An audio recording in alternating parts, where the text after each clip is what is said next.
Within Summit County, we now have 5 of those indicators. And those indicators either deal with, the first 2 sets of indicators are case counts or the disease itself, the prevalence. The last 2 indicators look at hospital capacity and how much hospital capacity we have within Summit County. And so today we are hopeful to talk to all of you about what you can do to help our hospitals not become overrun. So first we'll start with Dr. Devaney, Summa Health. Great, thanks very much. And I think Let you come on up. Oh. We're sterilizing. No. Okay. I'll follow you. You say that. Thanks, Donna, for having me here. And I do want to compliment our community on cooperation and really working well together and communicating. Ever since this first started, we have found that cooperation with the hospitals, with the county, with the city, departments of health has really been exemplary. And we've mitigated, I think, a lot of the crisis in our community as a result of that.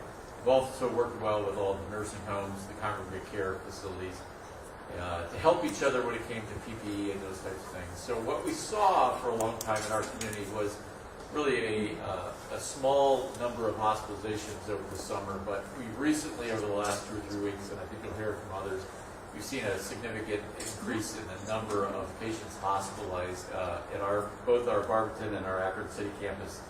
I think today we have 32 patients. The ICUs and the overall hospitals have been generally fuller because of, now that we're getting into the fall season, we see more surgeries, we see more complications, heart failure, those kind of things normally without COVID. And so we're starting to see that we are picking up. We all planned back in the early spring under the guidance of the governor on how to, and Amy Acton, and I just want to put a shout out to her. Her leadership was unbelievable in getting us all to really focus on how to increase capacity. And we did do a very good job of creating the ability to double capacity when it came to ICUs, because at that time we didn't know as much about COVID. And ventilators and ICU beds were very critical. We see now that we've got a better handle on how to treat these patients, and with not as many of the older patients being sick and we're seeing the younger patients, we don't see as many of the ICU patients. But we do have a plan to be able to deal with the surge if we have to, both from a bed capacity and equipment standpoint as well as staffing. The other thing that I think that we all focused on was, did we have enough equipment, the PPE. Early on, it was either masks or it was gowns or it was gloves, and what we've all done is we've been able to work with our suppliers and with each other to address that going forward. So there's a better predictability when it comes to having supplies going forward. And then medicines, one of the things that it was we all saw was all the different medicines that were being attempted to be used, and what some of them got into short supply. There's a very few number of medicines that actually are able to be used effectively for this, and we've got adequate supplies for that.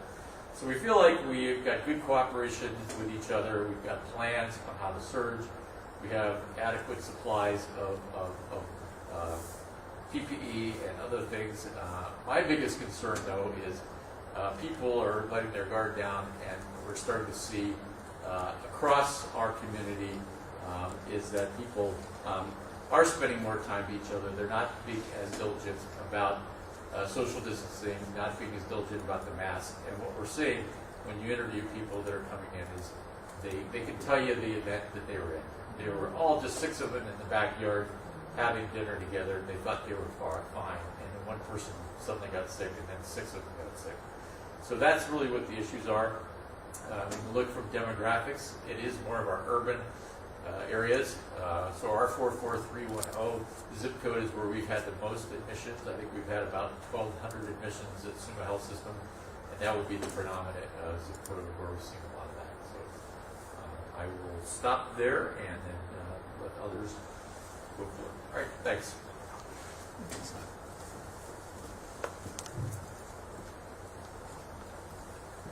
All right, Now we will hear from Dr. Brian Hart, Cleveland Clinic Foundation CEO. Thank you, Donna. Good morning, everyone. Thanks. It's good to see some of you in person, of course, at a very socially distanced and safe manner. I'm going to mirror some of the same messages as Dr. Devaney did, and some of the same urges out to our community, and also appreciation, as I'll get to in a moment. Like Summa at Cleveland Clinic Akron General, we've seen an increase now in patients with COVID-19 who are hospitalized. Over the summer, we were really down into the single digits. For the past several weeks now, we've seen roughly, like Summa, 30 to 35 patients a day. And for our past week or so, the critical care unit that we have at Cleveland Clinic Akron General, which has been set aside and designated for the care of COVID-19 patients, has been at capacity. So we've been caring for additional COVID patients safely in other parts of the hospital. We do remain open for trauma and other critical care services, cardiovascular, neurological, surgical, etc., as well as all of our other inpatient and outpatient services. And we're in a much more confident place, as Cliff said, with PPE, medications, and ventilators to continue to meet the needs of the community. We're continuing to test about 250 community patients a day, and the Cleveland Clinic lab up north is partnering with county health congregate living facilities, FQHCs throughout Northeast Ohio to run several thousand tests a day. So those are all a degree of confidence that we have that has built over the summer and fall. Throughout Cleveland Clinic, the Cleveland Clinic Health System in Northeast Ohio, we're seeing an excess of 170 patients a day in terms of our census to all of our hospitals, which is high. And we're actually able to care for COVID-19 patients at several locations. And as Cliff said, we're working very closely and have been since the very beginning. We continue to have at least weekly calls with the other hospitals in a zone that ranges from Toledo to Youngstown. We're working closely with the Akron Regional Hospital Association. Cliff and I pretty much text almost every day, asking each other, what are you seeing, what are we seeing? And that's been very gratifying, and I hope the community gains some degree of confidence and continues to have confidence in our health systems because of that level of collaboration. As Cliff said, we're supporting local congregate living facilities, skilled nursing with PPE testing practices. And we have established and tested a system and used a system where when there are outbreaks of congregate living facilities or prisons or other or skilled nursing, we can actually distribute sick patients to the various hospitals so that no one hospital is overwhelmed at once. In terms of surge plans at the Cleveland Clinic and Cleveland Clinic Health System, we can flex up by using spaces in the hospital and other medical locations. We've worked with the other Akron hospitals to identify and coordinate that as far back as the spring. And we also have some ability throughout our health system to move, if we need to, some essential services between hospitals so that our services to the community remain are maintained and are not interrupted. So, when it comes to COVID now, all summer and fall, of course, or any potential surge, we feel like we're as prepared as we can be. Our doctors, our nurses, our respiratory therapists, our other caregivers, we will do everything we can. We will exhaust ourselves to take care of you out in the community. And I know that you know that, because that's what we do. But there's not an infinite supply of caregivers.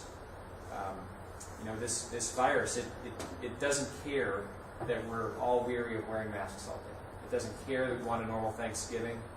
It doesn't care that I haven't seen my mother in 10 months. All it does is infect and spread, and it does it over and over and over and over again. So, I think my plea to all of you is really that each of you who's watching, listening, hearing, can save just as many lives as any of our doctors and nurses by doing the things that we've been preaching and talking about all summer and fall. Wearing masks, social distancing, rigorous hand hygiene, and of course now getting your flu shot. That is my ask and my plea for you on behalf of all of us. So we're ready on the healthcare side. Our success is really up to all of you. Thanks.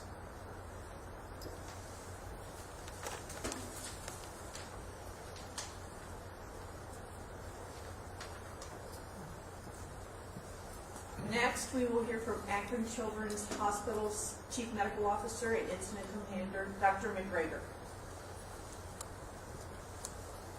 Thank you, Donna, and good morning to everybody. Akron Children's story is a little bit different with COVID because, as many of you know, children do get COVID, but fortunately most of them do not need to be hospitalized. Since this started, we have hospitalized only 32 children, and I believe we have 2 inpatients currently. Very few of them have required our ICU. However, we were really impacted because we shut things down at the governor's order, which was appropriate, because we too had to get our PPE in better order and make sure that we had some testing available, which is still a challenge at Akron Children's Hospital. We've had lots of equipment on back order, and even when we get some of the machines working, the supply chain has not been reliable, and it's hard for me to fight for that because I realize that my colleagues across town need that a lot more than I do for inpatients.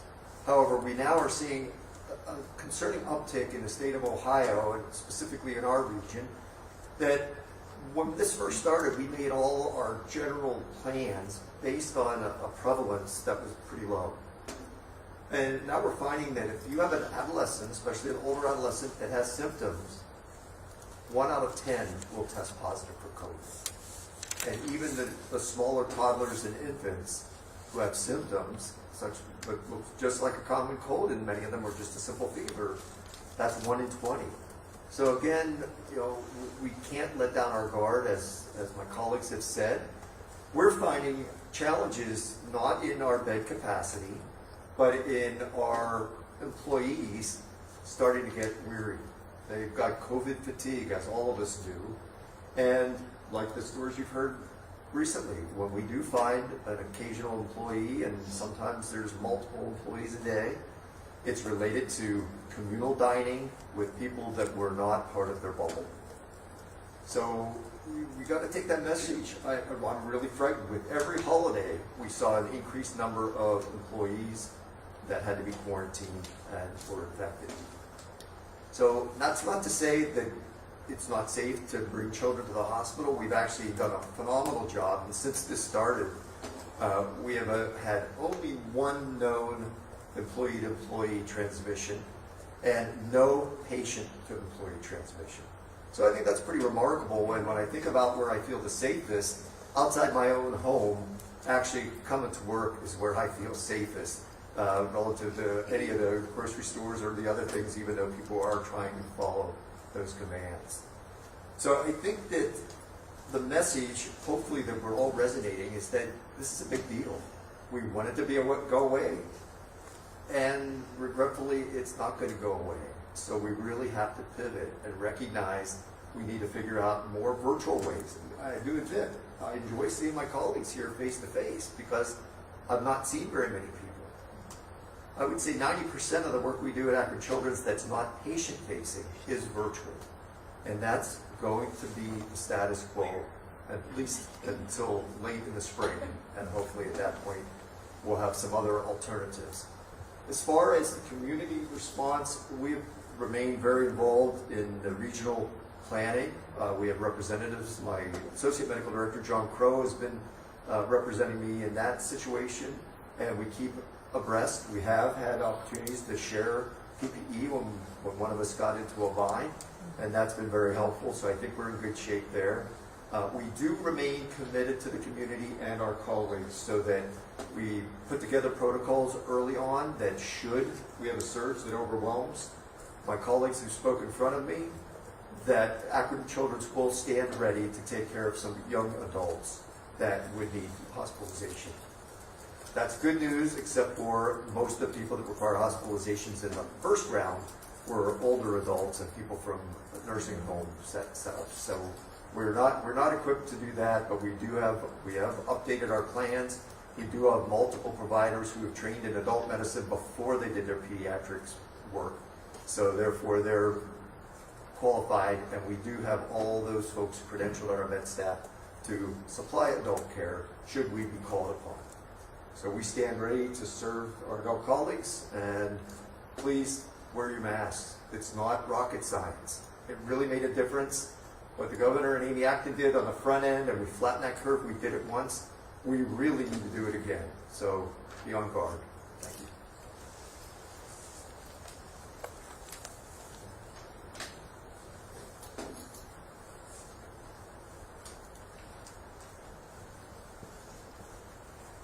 Now we will hear from Mayor Daniel Horgan, City of Akron.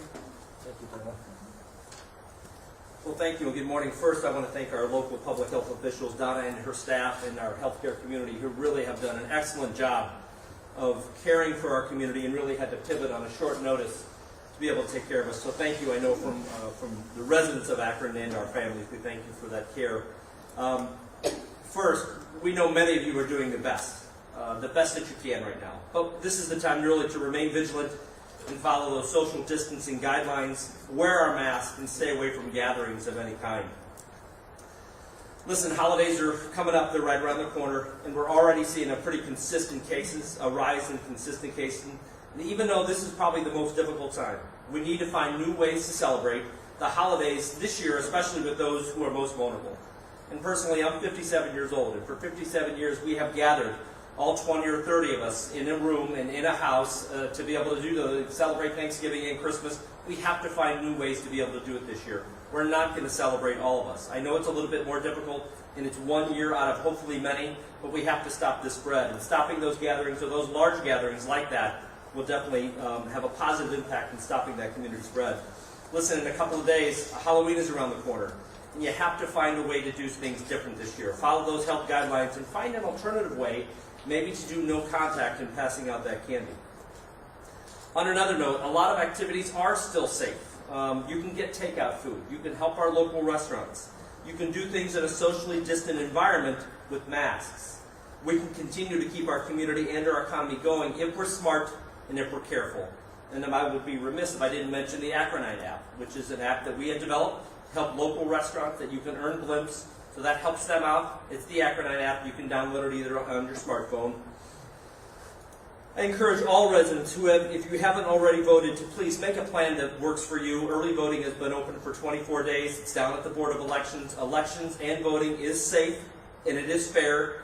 It's not a high-risk activity as long as you follow those social and those local health guidelines. I really want to thank the Board of Elections and our residents for all they've done so far to ensure an orderly process. I voted early. Usually I vote on election day. Stood in line, they opened the doors, I was out of there in about 15 minutes. Polling locations will be open. And the boards of elections really are staffed by a bipartisan group that have done this for a millennia to ensure that we have safe, fair, and accurate elections. So I encourage that if you haven't voted yet, get to the early voting center or your polling location will be open on Tuesday. Let's keep Summit County from going purple, and I want to echo something that Dr. Hart just said. He said something very telling, and I know all three doctors believe this, that they will exhaust themselves to care for you. We need to do all we can so they don't have to exhaust themselves to do that. So let's stop this spread. Thanks. Thanks, man.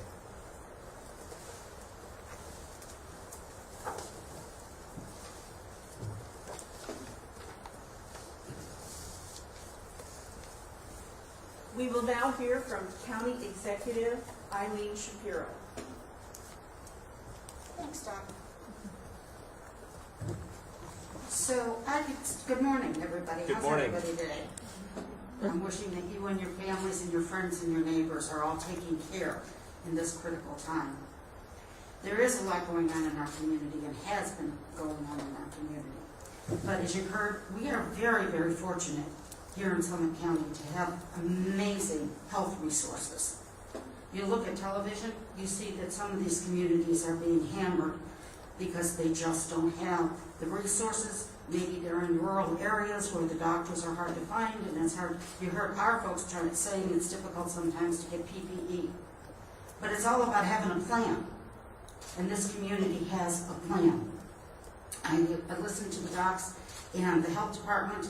We are attached to the health department by the attached to my right hip, because we know here at the county that all 41,000 people, that are 541,000 people that are in Summit County, have all different belief structures and thinks about things differently. But we also know when they get sick, where do they go? They go to our doctors, they go to our hospitals, they rely on our health department, and they rely on their community and their neighbors to come full circle to work with them, to provide a healthy environment for them. Now, we're going to have to weather this storm, and it's not going away soon, so we have to pay attention to those folks that are significantly feeling this impact. They're feeling shut in, they're nervous, they have anxiety, and they don't know what the world is going to bring to them. So some folks who already are struggling perhaps with depression or other kinds of issues, this manifests itself even harder for those folks because they can't get out and they can't interact. And in some cases, they're afraid to go out even to visit their therapist or their medical professional. So we have to really think about our neighbors and our behaviors and, quite honestly, what we are modeling here. If we do not take this seriously, the folks in our community will not take this seriously. And that's all about the spread. You know, we trust our friends, we trust our neighbors, we trust the people that we work with. So we tend to let our guard down. So when I go into a grocery store or go into a medical facilities, everybody's taking temperatures all over the place. You go into the grocery stores, that's not the case. Some people are wiping cards, some people aren't. So take with you what you think you need. I'm going to also harpen on the election next week. Now, if you haven't already voted, you need to get to the polls. This is something you have a civic duty to be able to vote. Our our Board of Elections, is geared up. You see everything being wiped out every time somebody talks, every time a voter goes in. After that's done, it is wiped down. The county has put 70 people over there at the Board of Elections on Election Day to help with PPE and cleaning and so on and so forth. So far, we have had no problems, and when I tell you that the people have been coming in nonstop to vote, it's really been amazing. This will be a historic count. But you need to be responsible yourself when you go in. And if you're uncomfortable and you're not going to wear a mask or you can't wear a mask, there's curbside. And you will be able to vote without coming into the center. So as I stand here today, we are red. The county is red. You heard Donna Scota talk about that before. I'd like to see us work up the chain, so we're down to 1 rather than going up to 4, and it's going to take the whole community to be able to do it. So there's a civic duty to vote. I think right now we have a civic duty to take care of each other. Thank you, everybody. Thanks.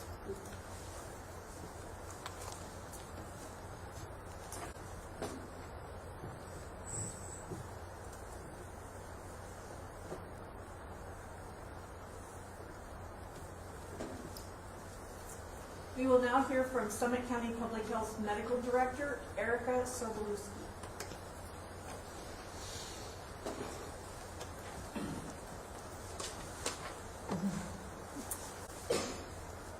Good morning to everyone.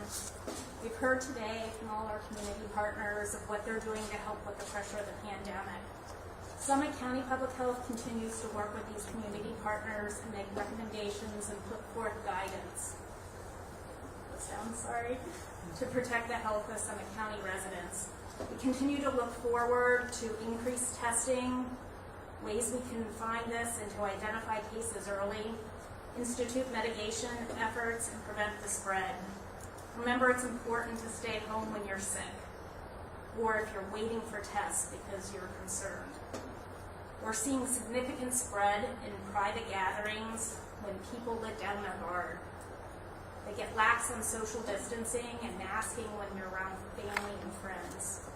Please avoid high-risk activities like private gatherings indoors, where masking or staying 6 feet apart is not being practiced, as well as outdoor activities like bonfires where people are gathered, huddled together because it's cold and unmasked.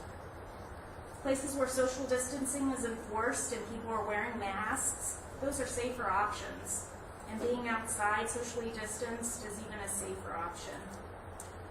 We all, personally, professionally, need to rise to the occasion to do our part to protect friends and family, and especially our most vulnerable residents of Summit County.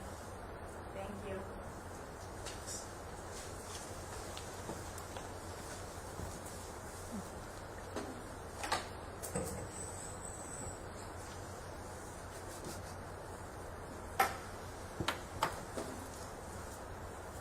Finally, our last speaker will be Marco Somerville. He is a Summit County Public Health Board member.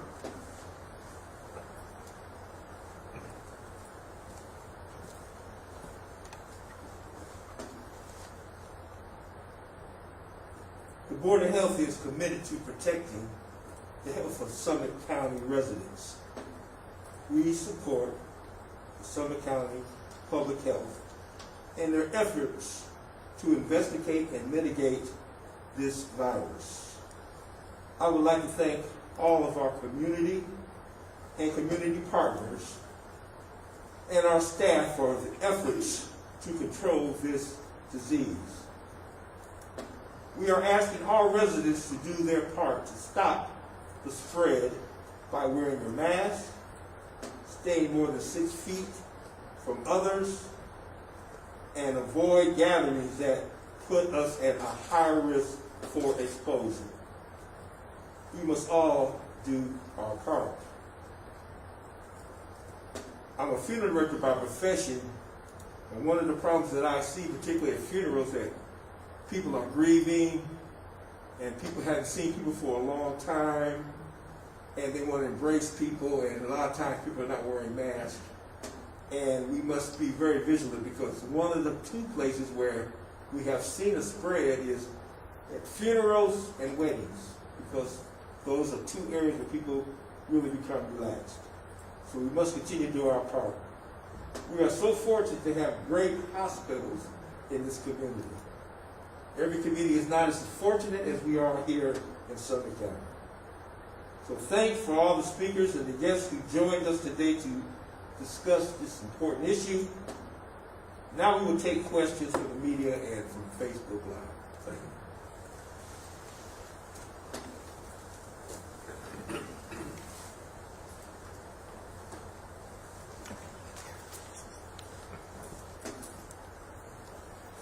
I will repeat the questions as we get them, and then we will, if we have questions from the audience, we can take those as well. The one question we have currently is Summit County switching to the purple color today? And to my knowledge, the answer is no. We have not met the last 2 indicators that would require us to go into the purple category. But I am not sure all counties will be in that today. The governor will make that announcement at 2 o'clock. I do know there were counties that were getting closer because of the things that you heard folks talk about today. So to my knowledge, no, not currently. We do have to stay, we have met the indicators for this week, and then we will have to meet them again next week. It's sustained for 2 weeks before you switch a color. So I don't foresee that we will be going any time before a couple weeks. Thank you. Other questions? Are there other mitigation efforts that you do? Are there other mitigation efforts that you take when you go purple? Well, okay, that's a good question. A lot of folks have asked what happens when you do go purple. The recommendation from the governor's office currently is that if we go purple, that it's only essential travel, and that you do all of the recommended health precautions that we've talked about, masking, staying away, staying home. So basically, you really impose on yourself a shutdown. Whether or not there will be anything that comes from the governor's office is not known. Some schools may choose to go all remote at that point if they turn purple. However, we at this point have not received guidance that there would be anything different, except all non-essential travel should be stopped. You mentioned 2 of the 5 measures we haven't quite met yet to go purple. Can you talk about what those are in layman's terms and where we're at with those? Yeah, I think the last 2 that we're looking at, that we're watching closely, are those ICU admissions and the hospital admissions. And that's why we had the hospitals here to talk about how prepared we are, but that we don't want to reach that point. And so the idea is those would be the last 2, and we're ticking up. And we want people to understand that we really need to now practice everything we know that works, so that we can, again, as Dr. McGregor said, flatten that curve as we did in the late spring and early summer. For people who might be hearing this who aren't right in Akron, can you talk a little bit about 44310, what it's like, which part of the city it is, that sort of thing? Yeah, 44310 is what we historically refer to as North Hillmore area. We've seen an increase in cases there simply because we have a lot of folks living in a small area. That's one thing. However, there is also where most of our immigrants live, our refugee population, Bhutanese, Nepalese, those individuals live. They also are the same group that tend to live in communal housing, multi-generational housing, as well as work those difficult frontline jobs. They travel to work in vans, and then there's been a lot of community spread within that community. Has there been any consideration about doing more outreach to them through International Institute, that sort of thing? Yeah, we have done that. We have outreached with them, and then I'll let Mayor Horgan. Yeah, we have a Bhutanese police officer who's done a phenomenal job of getting the message out as a trusted member of the community to be able to do that too, Officer Suba. So it's still trying to mitigate those efforts so we don't go purple. Yeah, and they've done a really fabulous job. That community, we've reached out through their faith leaders, and I can tell you they have been extremely responsive and responsible and have really been able to see a decrease within that population. But we have widespread community spread everywhere.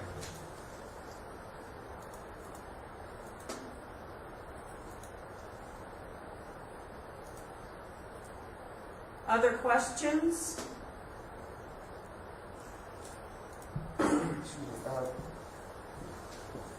noticed on the reports that I think it was a Saturday, the Saturday before last Saturday, there were, I think, 8 deaths in long-term living facilities, and that accounted for all the deaths in the county. Is there a lingering problem there? Well, what we're seeing again is an uptick in congregate living cases, meaning both in group home situations and in long-term care. They're starting to spike up again. Personally, we do not believe that's because they've opened up visitation. The in-person visitation has just started, but it's rather because we have wide community spread, and the individuals that work in those facilities go in and out and go to multiple facilities.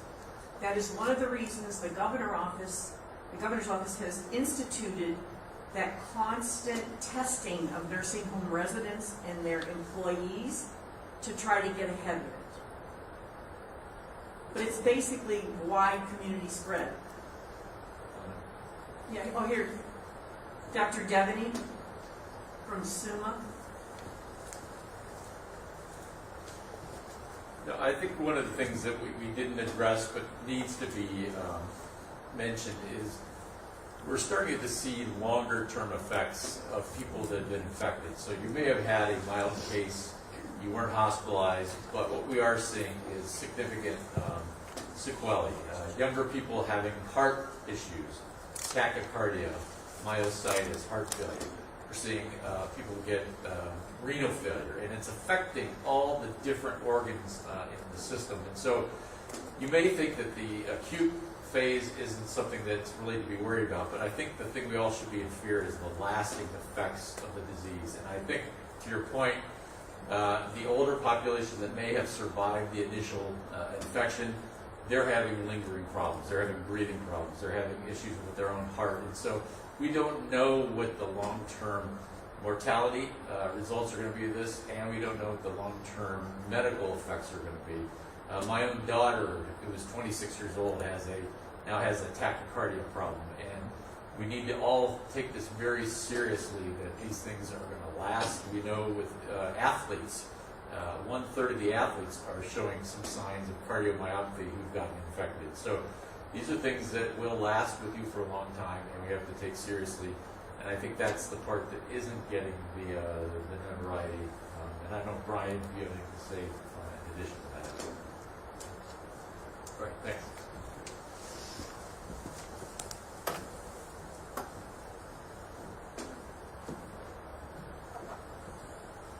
We did have a question that came in about the schools. Are the schools causing the spread? And I can tell you that what is happening in the classroom, the schools are doing a fantastic job of keeping their kids safe. The classroom is not where we are seeing the spread. School is in, and I know everybody wants to go back to normal. We want to have sleepovers. We want to let kids play video games after school. We want to do all of that stuff.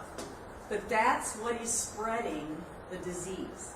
It is not the kids in the classroom socially distancing, being taught by a teacher. It is all of the stuff that goes with school afterwards. So I'm here to say that the schools are safe. They're doing a good job. And each school decided on their own what kind of model would fit best for them. And that's all dependent on what kind of buildings they have, how many kids are in the district. It's very different for a small district than a very large district to be able to safely manage all of those children. But I do want to make sure that people understand the spread is not happening in the classroom at this point. We have one more question. You had said other activities such as sleepovers. Does that also, other activities include things like football, band? Yeah, some of the sporting events, some of that correct as well. All the co-curricular, extracurricular activities, we're seeing some of that. We have one from Facebook. Has the city of Akron made efforts to provide, sorry, I just scrolled up, materials or communications to the refugee population in their native language?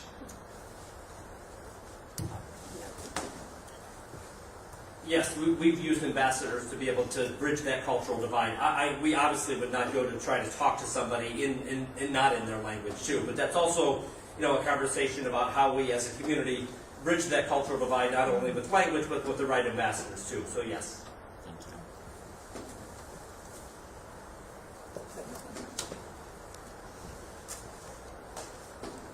Are there any more questions? We have no more on Facebook at this time. Alan's a wave off.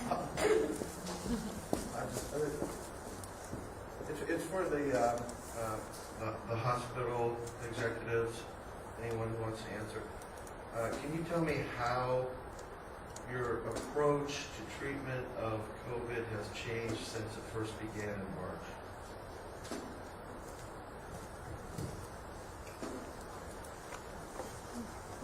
Thanks for the question. So the question was about how the approach to treatment has changed since March. I'm not a critical care doc, so full disclosure, I understand it, but I will try to reflect it as best I can from my understanding in talking to critical care and doctors and nurses. I think there's a few things we've learned about the care of patients with COVID. The first is in terms of supporting their breathing. We try to keep them off the ventilator as long as possible and do other measures about administering oxygen and changing their position. You might have heard the phrase proning, or the term proning. That means whether you're on a ventilator or not, lying on your stomach as opposed to on your back for prolonged periods of time. That seems to be particularly beneficial in patients with a substantial amount of lung disease with COVID. The second thing is, of course, there are medications now. Dexamethasone, which is a steroid medication commonly available, it's been around for decades, has been shown to be effective. An antiviral, which we heard about early, called remdesivir, is also pretty much the standard of care for certain patients. There's lots of trials and other therapies, of course, that are currently ongoing that I don't believe off the top of my head would be considered currently standard of care. So if you're a patient now versus a patient back in March, the treatment is different. Between us and Summa, we've taken care of many hundreds of patients, so our doctors have become much more familiar. And again, in a situation like this, you can know with confidence that doctors and nurses are conversing not just in this area, not just within their own health systems, not even just across the country, but across the world, to try to share learnings as quickly as possible. We also know that the PPE that we have works. We are less concerned, for instance, about N95 masks for everybody. We still use them in certain situations, but we know that that sort of more typical and widely available protective equipment is very effective at creating a barrier between between an infected individual and a caregiver. And the last thing, just to follow up on something Cliff said, is we're also better at both recognizing and being proactive at preventing some of the complications of COVID. One of the big ones is blood clots. So we're also tuned to that. So, thanks. We have a question from Facebook about when we can expect county positivity rates, and I imagine this is for Donna. Currently, the positivity rate is an estimation that's calculated. The Centers for Medicaid and Medicare puts out a report that is estimated, and currently Summit County's estimated rate is 6%. It must have been about maybe almost 2 weeks ago now, Ohio Department of Health Director Lance Hines added to his order about making COVID-19 is a Class A reportable disease. They have now added that all labs and physicians' offices must report negatives as well, so that they will be able to test the actual, the validity of our positivity rate. They'll know how many tests were administered, how many actually tested positive, and then we'll be able to have a much more accurate number. So that number should be coming fairly quickly. The labs have been reporting. I believe the hospitals have done all of that. The hospitals are reporting, the labs. Everybody who does conduct tests are now reporting negatives and positives. So hopefully we'll have it fairly soon.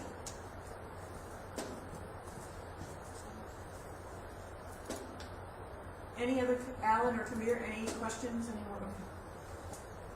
Well, we have no more questions from Facebook. I think this will conclude our press conference. I thank all of you for coming. I thank our guests for taking time out of their ever so busy days to come and spread the message.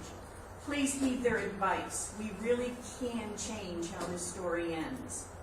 Thank you. Thanks, Tom.